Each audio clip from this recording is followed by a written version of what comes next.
আমরা কর্মক্ষেত্রে মামা খালুর কোনো হিসাব নিকাশ নেব না। ওই টেলিফোন আমাদের কাছে অচল। আমরা ইনসাফের ভিত্তিতে যার পাওনা তার হাতে তুলে দেব।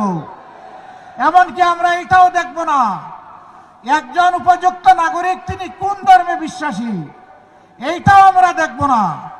আমরা দেখব এই কাজের জন্য তিনি উপযুক্ত ব্যক্তিটি কিনা। তিনি যদি উপযুক্ত ব্যক্তি হন তাকে তার যথাস্থানে সম্মানের জায়গায় বসিয়ে দেওয়া হবে।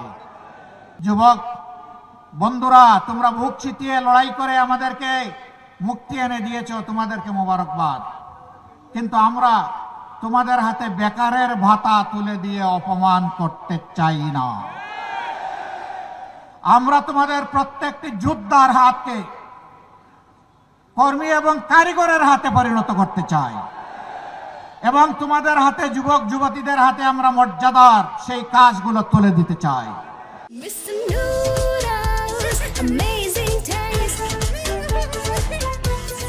সাড়ে 15 বছর শুধু আমরা নির্যাতিত হইনি, আরো অনেকেই নির্যাতিত হয়েছেন। তবে এটা সঠিক, আমরা যেভাবে নির্যাতিত হয়েছে সেইভাবে অন্য কেউ নির্যাতিত হননি। কারো অফিস সবগুলো বন্ধ ছিল না পুরোটা সময় জুড়ে।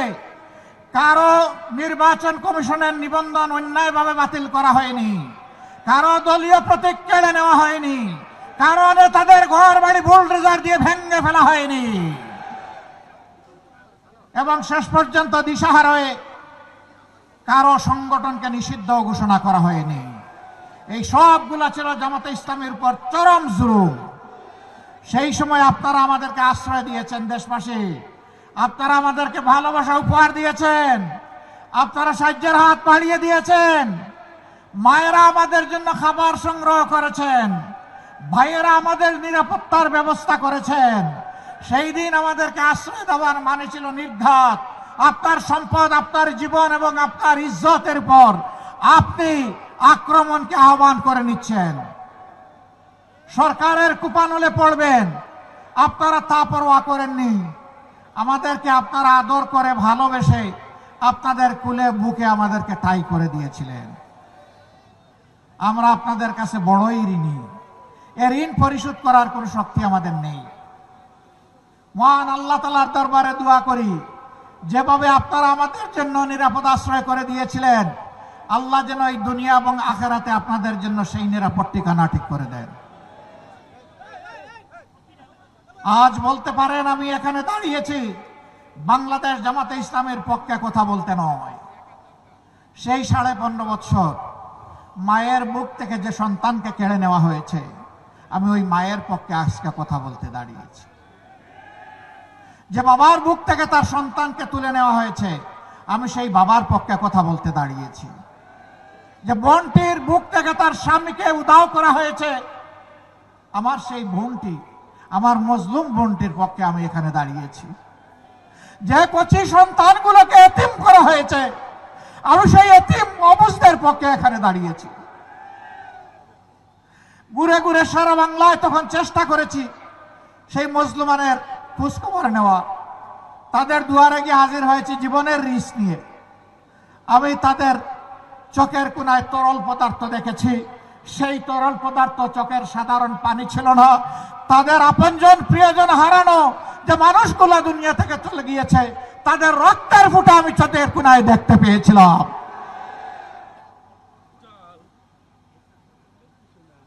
অবুঝ বাচ্চাগুলো বলতো, আসেন আমার সাথে আসেন। হাত ধরে নিয়ে একটা দেয়ালে তার বাবা রাখা ছবি দেখে বলতো, এটা আমার বাবা। আমার বাবা কি আর আসবে? এই শিশুদেরকে জবাব দেওয়ার মতো কোনো ভাষা আমাদের বুকে টুটে ছিল না। সেদিন আমরা স্তব্ধ হয়ে গিয়েছি। সারা বাংলাদেশকে বধ্যভূমিতে পরিণত করা হয়েছিল। আজ আমি তাদের পক্ষে দাঁড়িয়েছি। এখানে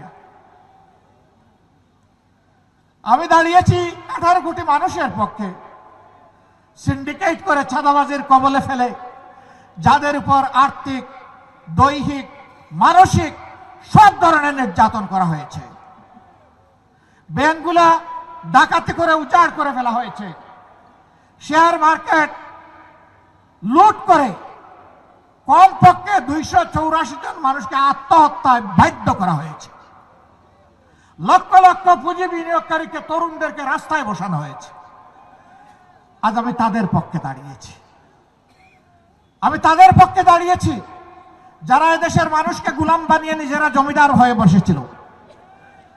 তাদের বিরোধিতা করতে গিয়ে যারা আওয়াজ তুলেছিল, তাদের কণ্ঠ স্তব্ধ করে দেওয়ার জন্য জনগণের টাকায় কিনা অস্ত্র থেকে গুলি ছোড়া হয়েছিল। 24-এর বিপ্লবের সময় শিশু থেকে বৃদ্ধ, বোন থেকে ভাই, সেই টেকনাফ থেকে তেতুলিয়া, জাফলং থেকে সুন্দরবন, সবাই নেমে পড়েছে। মা তার 10 মাসের কুলের অবুজ শিশু নিয়ে রাস্তায় নেমে পড়েছেন রাজধানী ঢাকার উত্তরায়। সাংবাদিক বন্ধুরা প্রশ্ন করেছে, মা আপনি এই সাংঘাতিক কাজটা করতে গেলেন কেন? তিনি জিজ্ঞেস করলেন, আমি কি সাংঘাতিক কাজ করলাম? বলে যে এই যে কুলের অবুজ শিশু নিয়ে আপনি রাস্তায় এসেছেন, মুহুর্মুহু গুলি আর টিয়ার শেলের ধোঁয়া, যদি কোনো কিছু হয়ে যায়, কয় কি হতে পারে? কয় গুলি এসে আপনাকে, আপনার সন্তানকে খতম করে দিতে পারে। সে মা চিৎকার দিয়ে সেদিন বলেছিলেন, সন্তান আমার একটা নয়, আজকে বাংলার রাস্তায় আনাচে কানাচে লক্ষ লক্ষ যে তরুণ তরুণী নেমেছে, সবগুলো আমার সন্তান। আমি সেই সন্তানদের সাথে সংহতি প্রকাশ করতে এখানে এসেছি। আমি তাদেরকে সাহস দিতে এসেছি। আমি জানাতে এসেছি, কাপুরুষ বিড়াল শিকালের মতো কোন সন্তান চাই না, সিংহ এবং বাঘের মতো সন্তান চাই। সেই মাকে সেলিউট, মায়ের জাতিকে সেলিউট। সেদিন মায়েরা রাস্তায় নেমে এসেছিলেন বলেই জালিমের অস্ত্র বুতা হয়ে পড়েছিল।